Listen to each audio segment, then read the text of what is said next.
This episode of the BIG5D podcast is brought to you by Local Knowledge. Are you claiming and managing your own Google Maps listings? Meet Local Knowledge, the leader in We Do It For You digital location management and local SEO services. To learn more, visit them at localknowledge.ae. Welcome to the BIG5D podcast, bringing you focused conversations with technology thought leaders in Africa and the Middle East. Neal, thanks for joining us. Glad to be here, Charles. So anyway, we go way back. We could talk about that. But what we want to talk about is the thing you're working on now, which is called, correct me, Local Dialog or just Dialog, or how do you refer to it? Well, the website is Local Dialog, but the business is called Dialog. Okay. And let me give you a little context. Okay. We all know what the Kelsey Group did. It looked at the world that was changing in 2000 and during the 2000 with the advent of the internet and then mobile. And it was, we were very good at being at the right time of disruption. And I was sitting at a event a couple of years ago, listening to a couple of the speakers talk about the SaaS world and how it was going to be, how and where it was within the SMB world.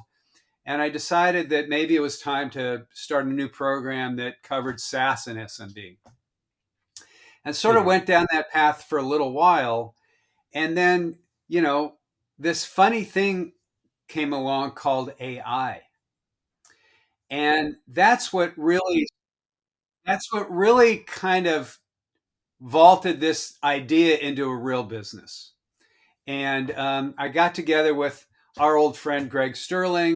We got together and said, what if we ran a program that was about the intersection of small business, sort of local, digital marketing, SaaS, and AI? Because we think that we're in the third moment of technological transformation. And that third moment for is SMB this whole AI. specifically, or just when you say third wave of technological transformation for small business or just broadly?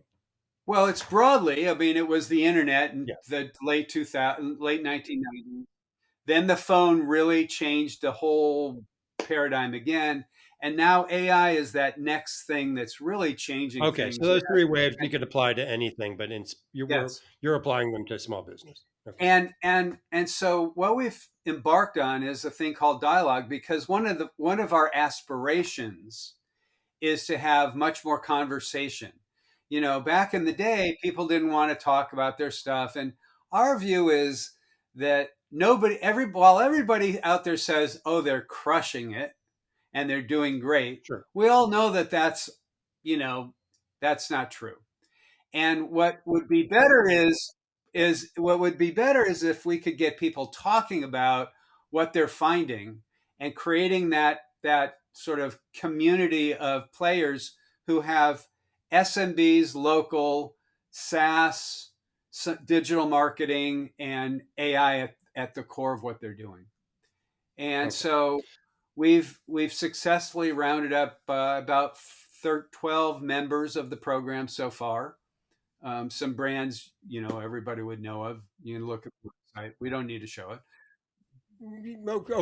I'm glad you got customers. We all need them. That's what businesses run on. What I'm really curious about is kind of the structure of what you initially went out and tried to learn. Talk about sort of the first effort you made to learn what you learned and then how you iterated from there. Yeah. So we borrowed a playbook from back then, and we started with our first wave of small business research. And the purpose of that wave was to get a baseline and understand, and we had a section in there about digital marketing and then a big section about AI. And we learned some stuff about digital marketing and the gaps between what was sort of that they were buying and where the results were. And we found some interesting stuff that, there's some misalignment in the digital marketing space as it relates to SMBs, where they're sort of spending over here and they're getting a value of this over here. And there's quite a disconnect.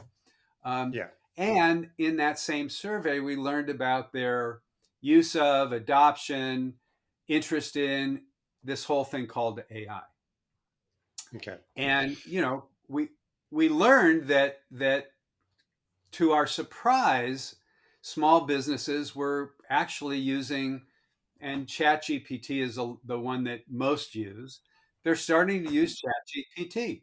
You said they're using ChatGPT, which is part of the answer to the question I'm about to ask, which is there is this, and you'll probably get to this is because it's a fundamental thing I imagine in your research, which is using AI, sort of the explicit versus unaware use of AI. That's Yes. something you must have sort of had to address if you didn't address it in the first wave. You had to adapt to that. Talk about that a little bit. We will have to. I mean, I think down the road, Mm-hmm. the unknowing use of AI will be very prevalent. Yeah. But right now, it's the Well, but knowing use hasn't it of already been? Because if you use spell check, I mean, or AI. autocorrect, or yeah, there's a Yeah, lot of baked in AI. There's that. We can set that yeah. aside. But then That's it's also that's low increasingly baked in. level. Yeah. Yeah, yeah, yeah. I, I But I it's mean, increasingly baked into the products they're using. Well, we'll get into this, but how is it branded essentially going yeah. forward?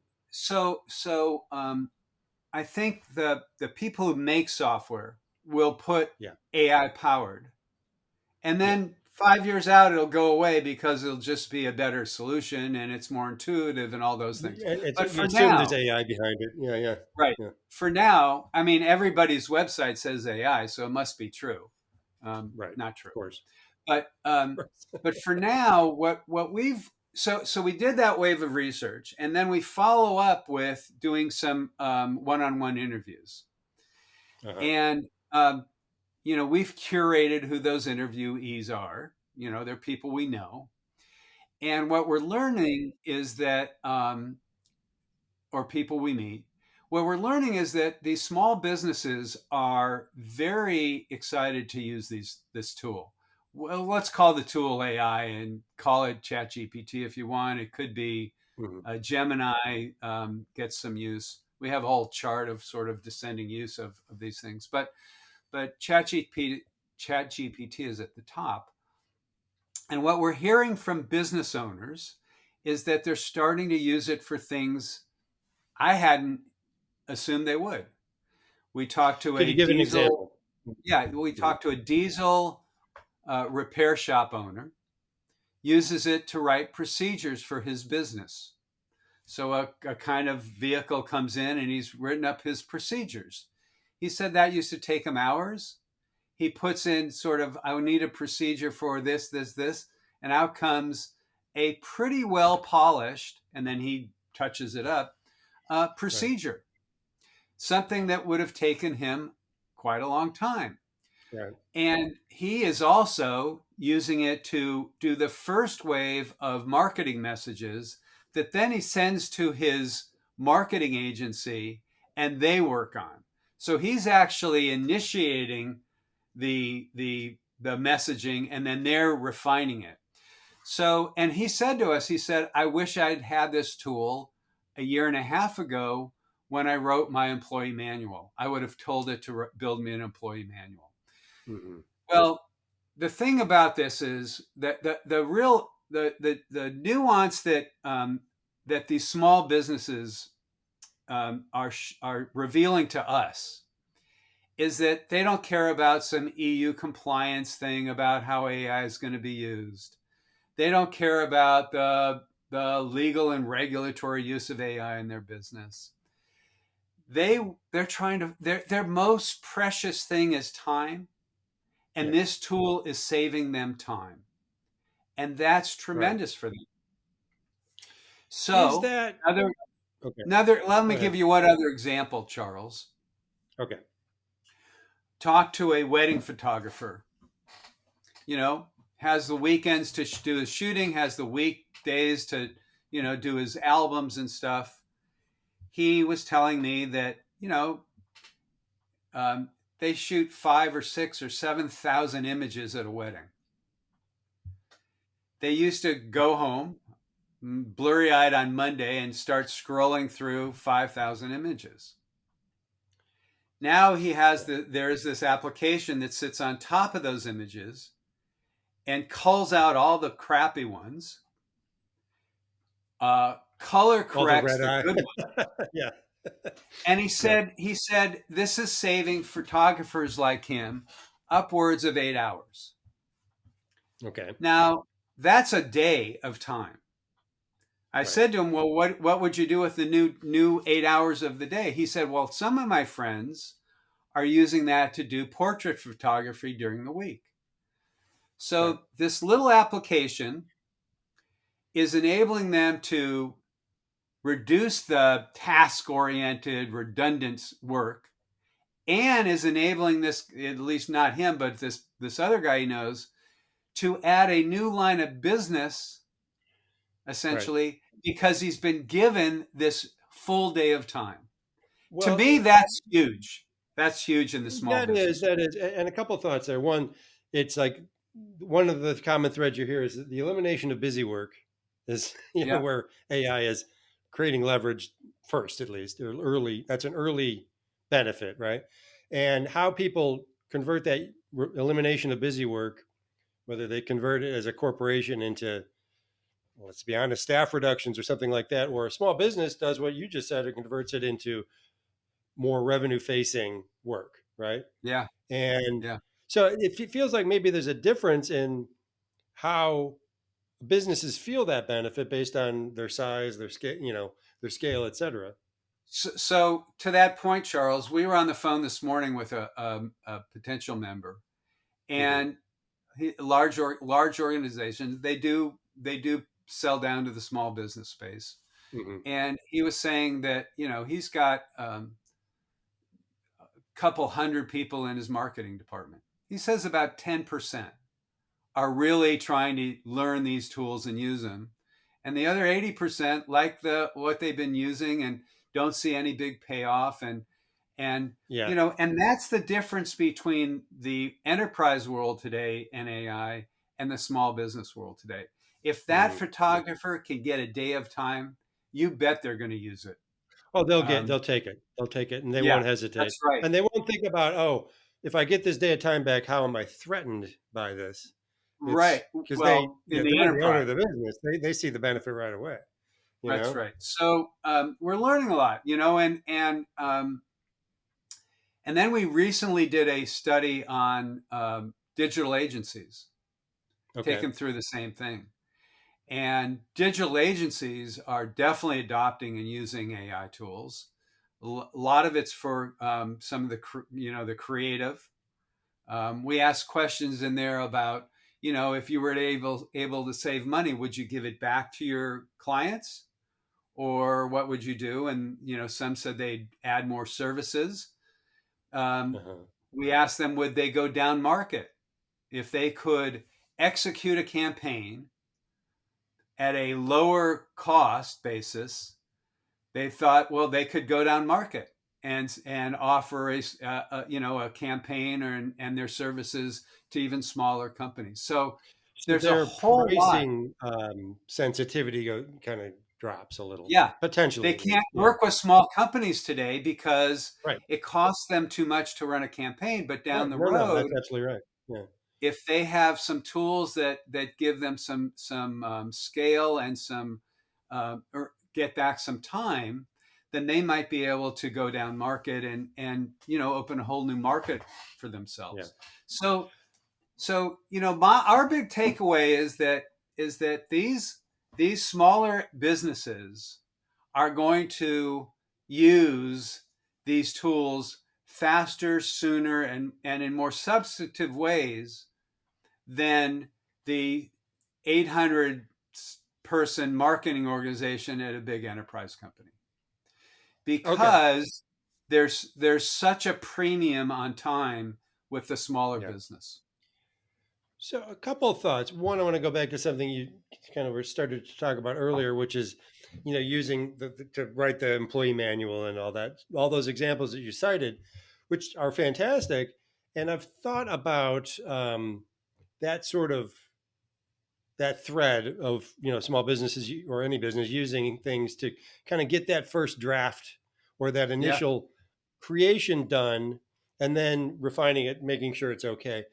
Yeah. What I have always, and I use the example of, let's say you're a small business or a location of a franchise or something like that, Hmm. and you're doing review response, which is Yeah. super critical for small businesses to do. Like, if you don't respond to a negative review, it just becomes the negativity of it amplifies, right? Yeah. You have to show that response.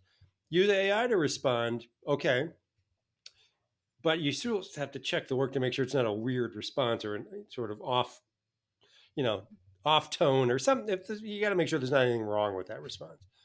Hmm. My concern with that is always, do people hit send before they do the checking? And is there going to be a problem before people learn how to properly use this? I don't know.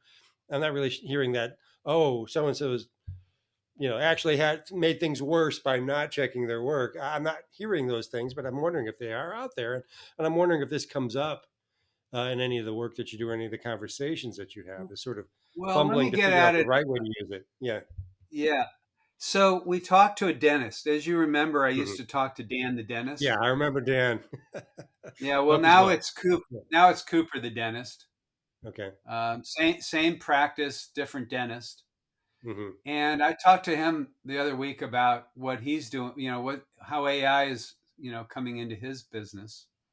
And he said that on the clinic side, the patient treatment side, these new tools are getting really good at identifying decay, better than kind of the human eye and better than Okay. x-rays, and because of the digitization and what it can see. Hmm. You hear a lot about this in x-rays and stuff. Yeah.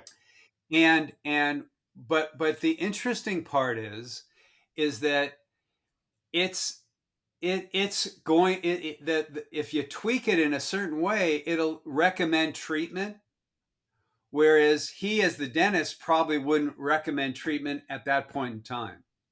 Hmm. So, now you've got this AI thing sort of, depending on who built it, tweaking it in a way to say, oh, you should recommend more treatment than you would have otherwise.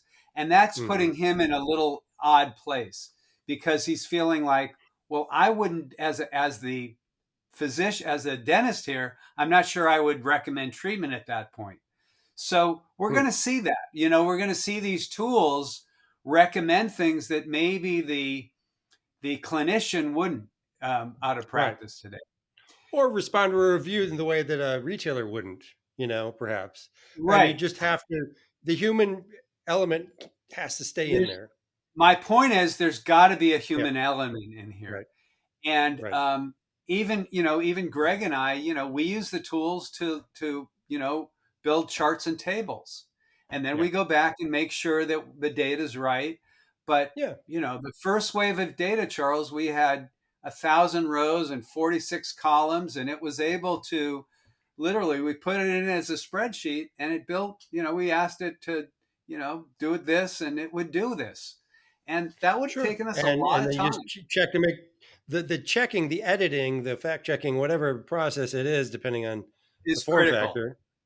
It's Yeah. critical, but it also still, this the time savings is still real, right? And There's still real time savings. yeah, Absolutely. even with that layer, which is important, which we agree is important, the time saving is still real. And so, I guess your bigger point is that the leverage on that time savings is much faster and more felt sooner among small businesses. It is Is that more fair? immediate. It is more Yeah. immediate. Yeah.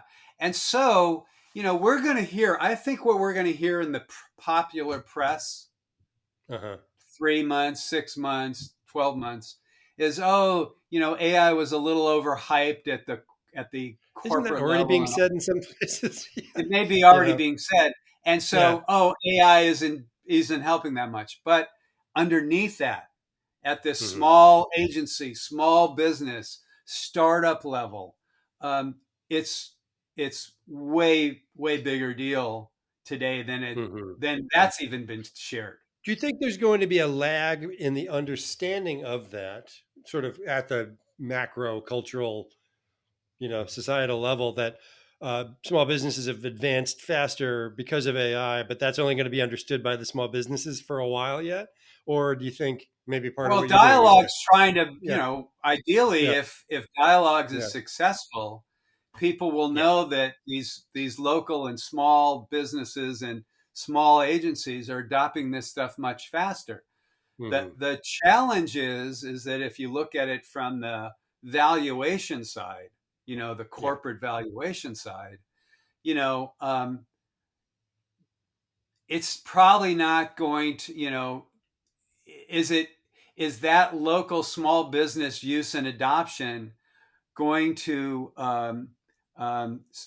support the valuations that are out there, or do you need this enterprise world to really adopt it to get those valuations? So there'll be some of that. Right, right. Well, and the whole idea of SaaS again originally was sort of taking enterprise software and creating a framework that would allow that to be used by very small businesses. Are you Right. seeing a similar pattern here, or are you seeing it in reverse, or what are you seeing? Sort of compare the two in your Well, I mind. think what we're going to see is, I think we're going to see, just as we did years ago in the directory industry, we had incumbents and Yeah, we had insurgents. right. And I think we're going to see the same thing. We're going to have incumbents in the SaaS, SMB SaaS world, Hmm. and they're going to be Like insurgents a who are QuickBooks or something like that. Yeah, yeah. we're going to have insurgents who have built the same functionality, but they built it using AI coding as opposed to human coding. Now they can go in at 20% of the price point of the one that built it with humans. And that's going to be a very interesting sort of tension point. I'll Okay. give you an example. A friend of mine is runs a couple auto dealerships. He uses a CRM platform for his people today, for his customer, salespeople. And Hmm. he got um, you know he got called on by a company that built a CRM solution from the ground up using AI, for the auto dealer space for like a third of the price. Huh. And he was Is he very switching? seriously thinking of moving. So if he But doesn't this for year, a, maybe he will next year, right? Yeah. what's that? If he doesn't right now, he may, next year or something. Who knows? Right. He's in the middle of a transition on his HR software. It That wasn't a was good time, That's perhaps. right. But But he'll yeah. probably move because, Mhm. and I heard an example of a larger dealership that had 20 rooftops, as they call them. Mhm. And they're using this thing, I think it's called Jerry. I think it's from Podium, Okay. where Jerry is the essentially the interface, and Mhm. conversion is 30% higher with this Hmm. essentially this automated AI bot, because people want to shop for cars at like 9 o'clock at night. And What if they they, don't want to do is walk into a dealership, right? and they want to do it at 9 o'clock at night, and no one's there to talk to them at 9 o'clock, but this Jerry person is. Okay. And so they're running a 20 rooftop dealership with one person, one human running sales, and 20 of these Jerrys at these locations. So I'm sorry. Are they interfacing with Jerry virtually, like from home, from their desktop, from their phone, yeah, or is there like a Jerry kiosk at the? no, I mean, no, from their home, yeah. from their Okay. home. That's I what I don't know what they assumed. do when they go in. I don't know what they Okay. do when they go in. Okay. I Okay. don't know what they do when they go in. That's interesting because I was talking to someone recently about, I think it was Meta and the NVIDIA CEO Jensen Huang, and what's his name, Zuckerberg, Yeah. were on stage together, and they were talking about something. It was at a conference, I forget which one recently, and they were talking about, I forgot the name of it, but an AI agent that SMEs could use that was kind of like what you just described, but it would be like instead of an AI chatbot, it would be this thing which had a human, like it was Yeah. a figure, a human So figure, and yeah. here's what I think where we're going to get to in this small business space. Hmm. I think so. There are two things about there are two things about the small business space we can never lose sight of. One, Right. it's a very lonely job. Yeah. I mean, Yeah. no, Yeah. it's a lonely business. It's a It lonely just doesn't business. matter if it's plumbing or pet supplies. It It's doesn't a matter. lonely business. For that Yeah. guy who owns it, or that woman who owns it, it's a lonely Yeah. business. Two, they are not trusting of very many people. No. Trust is a big factor. So put these two things together, Charles. Hmm. And this is one of the questions we have in our next survey is we're asking about a virtual coach, a, Okay. a virtual business coach. And how interested would they be in a virtual business coach that could answer questions like, this employee of mine keeps coming in late. What do I do about it? What software I can should it, tell you. what Yeah. accounting software would be best for my business? Okay. Okay. Um, what is the newest technology I should be thinking about deploying into my roofing business? So literally a companion, Uh huh. solving in part the loneliness, somebody to talk to, and in part solving the trust thing because it's delivering, trusted content. And what you need though for that is you need a whole lot of really good data, I and was you about to say need the it trusted content part specifically. is really critical here, Well, because you and so decided a bunch. Yeah. Okay. so you're going to need these companions or whatever they're going to be are going to be vertical specific companions. It's Okay. the Gotcha. it's the virtual assistant for the roofing industry. Because you just cited a bunch of, again, in trying to illustrate this, a bunch of opportunities for monetization of those recommendations, right? Which would probably be the wrong way to go about this.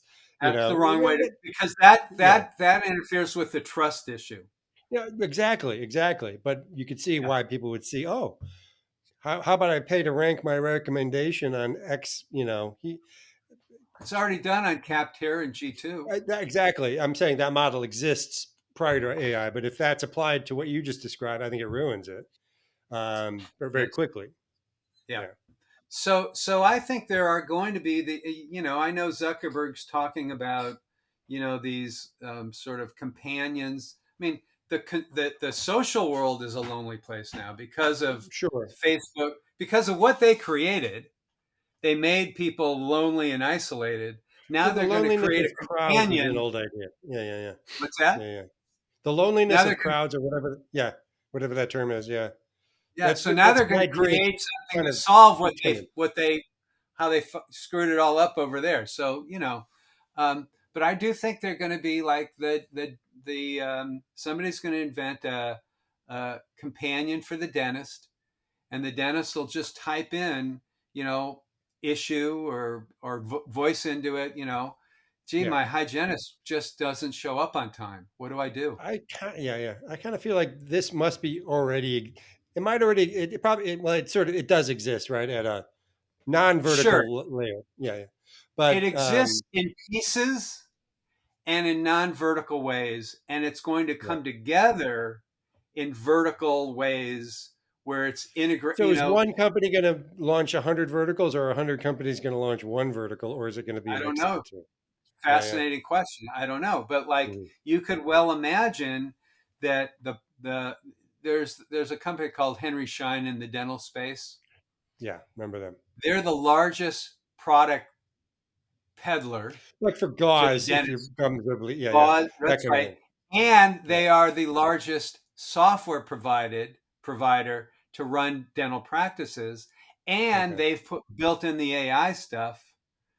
And you can imagine them building a really interesting companion for the dental space where you Hmm. can ask it, generic questions and very specific questions. And it would be your virtual coach, Okay. your dentistry coach. Yeah. So I want to shift gears a little and talk two final questions. One is Yeah. kind of the universality of your findings. I know you can't project it across, different countries and different languages, et cetera, but what is your sense of the segmentation by company types, size, age of owner? These are the things that we've gone over year after year when we look at research of SMBs. There's always those distinctions in behavior and attitude based on, is it a 5-person business? Is it a 10-person business? Has it been around a year or 50 years? That kind of thing. What are you seeing, and does it divert in any significant way from what we've seen in the past in measuring other technologies? Well, I think in this technology wave, small businesses are the leaders, not the laggards. Which has never been Well, true, right? which has never been true before. I mean, small Yeah, businesses had to be pulled along. yeah, And I think the difference here is that, I mean, you've used these tools. They're pretty easy to use. Once you sort of yeah. start to figure it out, they're pretty easy to use, and they You kind don't of just talk to require them for the most part, well, and they in a don't sense. require In a sense, yeah, integration yet. You yeah, can ask it something very fundamental for your business, and it gives you some very quick fundamental answers. yeah, And then you can explore more, but it gives you something to start on. And yeah, so, yeah. so I think so. There are a couple of other things are going on. It's easy to use, Hmm. relatively easy to use. B, it's relatively inexpensive. Even the expensive version is $20. You know, Yeah, will that change? We'll see, and but you're and right. don't Yeah. forget, we're in this generational shift Hmm. of Dan the dentist selling his practice to Cooper the dentist. Right. And Cooper is already more steeped in technology than Dan ever was. What generation is Cooper? I assume Dan's a boomer, retiring, et cetera. But Dan's a Cooper, boomer. Cooper's probably what like he's probably 40-ish. mid millennial. Yeah, Yeah, later yeah, millennial. Yeah. you're right. Okay.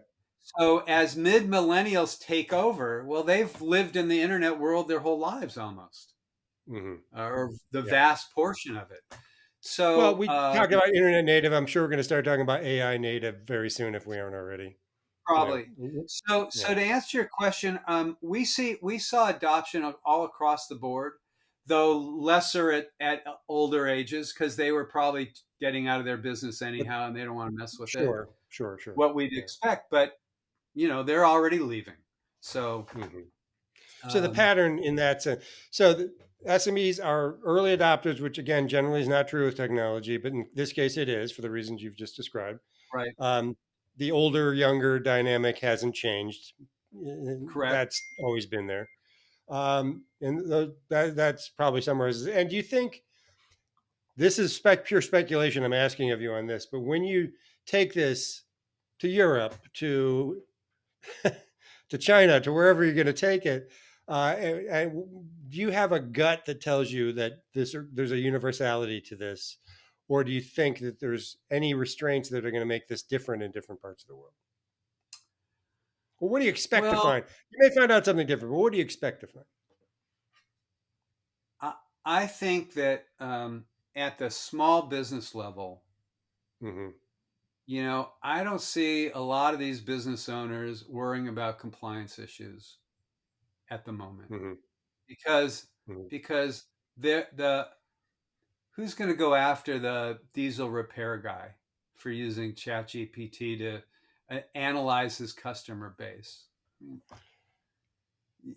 mean, Not expecting anyone to. Yeah. that just doesn't seem real to me. Hmm. But they might get. I mean, I think we saw a little bit of. I think we asked a question around privacy stuff, and they didn't. Small businesses. They're too busy to worry about that stuff. Um, Once it's commercially available, they figure somebody else is worried about those things, right? right.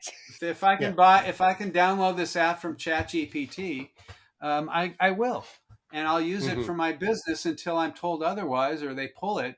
I don't think they'll Yeah. be sitting there. It's funny. I was talking to a lawyer who sits in a large software company, Mm-hmm. and they're, the ability in a large company to use these things is really a function of compliance and rules and regulations. Mm-hmm. That's not going to be true, at least for a while, at the local small business level. And I So think that's interesting. that's one of the most the most important thing we've learned, I think, was enterprise, large scale businesses, compliance, and lots of behavioral stuff. And will my job get eliminated? Those things are Mm-hmm. going to go up there. Small business, it's like, can this save me a couple hours? You know, Right. it's easy to use. Um, Right. it's efficient for getting something Right. done. And if I Right. remember that I used it to do it 2 weeks ago, I can use it again. We're going to see real take up down here. Okay. The thing is, though, that the valuations are dependent in the market are dependent on these guys, these enterprises using it, not dependent on these SMBs using it. So the Mm-hmm. valuations that are out there may have to be readjusted for that. And over time, it'll happen at the enterprise because the forces of technology always take over, but it Mm-hmm. may take a little longer. Okay.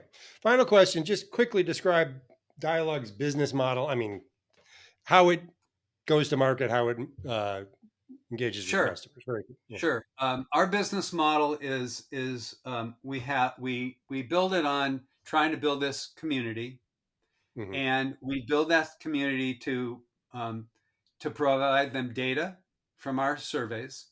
And we did a small business survey, we did a local agency survey, digital agency survey. We'll probably Mm-hmm. do a franchisee survey, a consumer survey, and another small business survey this year. Right. Um, and then we build charts and tables, and we do our analysis and our insights from that, and we share that with our members. Mm-hmm. We do these follow up or one-on-one interviews where we get these nuances that I've shared with you, these stories, and those Mm-hmm. stories add color and add dimension to the data. And then we Right. have conversations with our members, and they ask us questions, and we can go back into the data. It's pretty, we don't want to say it's customized, but it's customized because we do whatever our members ask us to do. We think of Right. it as a very cost effective, high ROI because we say it's a 20 to 1 economic ROI. What do we mean by that? Well, it's about 10 grand for an annual subscription. You get all that, Mm-hmm. you get all the data, you get all the insights. It's unlimited. You can use it throughout your company. We don't have gates on that or anything. Mm-hmm. And for that you get the data, which would cost you easily 50 just if you were to run those surveys, five Right. surveys all by yourself, internally. You get the perspective of it being a third party set of data. And if you had analysts sitting on top of that data inside of an organization, you'd be paying them another $150,000. So we see it as $200,000 versus $10,000. That's Okay. about a 20 Okay. to 1 economic value. Okay, that makes sense. And last question is, what's the next? I think you may have mentioned already, but just to clarify, what's the next? Not only saying you mentioned the franchises may be the next sample, but what is the next sort of learning you want to achieve about small businesses and their use of AI in your Well, next round? we're looking to do some of this more AI focused, not so much on the digital marketing piece, but the really a shorter version of the SMB survey outside of the U.S. So we'd like to get a Mm-hmm. benchmark of sort of state of use and adoption, and then Mm-hmm. we're going to look at a consumer survey to understand how if consumers are feeling the effect of these Okay. AI solutions. And then we'll do wave two of the SMB research at probably at the end of the year to sort of get a sense of, well, here's where we were at the beginning of 2024, Okay. and here's where we are at the end of So you don't have a 2024. growth metric yet, for example. Yeah. We have no time series yet. Okay. Fair enough. That takes time. You But have to do waves, right? that's our That's intention. how it works. Yeah. That's our All right, intention. Neal. Thanks a lot. This has been a lot of fun, and you know, catching the tiger by the tail. I can't think of anything more important to talk about right now. Yeah, we're having fun. Thanks, Charles. Thanks for listening to the BIG5D podcast. This podcast is a production of Big5 Digital and is hosted, written, and produced by me, Charles Laughlin, Chief Content Officer of Big5 Digital. Today's guest was Neal Polachek of Dialog, and today's sponsor was Local Knowledge. If you'd like to ask us a question about sponsoring or appearing on an episode, write to us at big5dtv@gmail.com, and we'll get back to you right away. Thanks.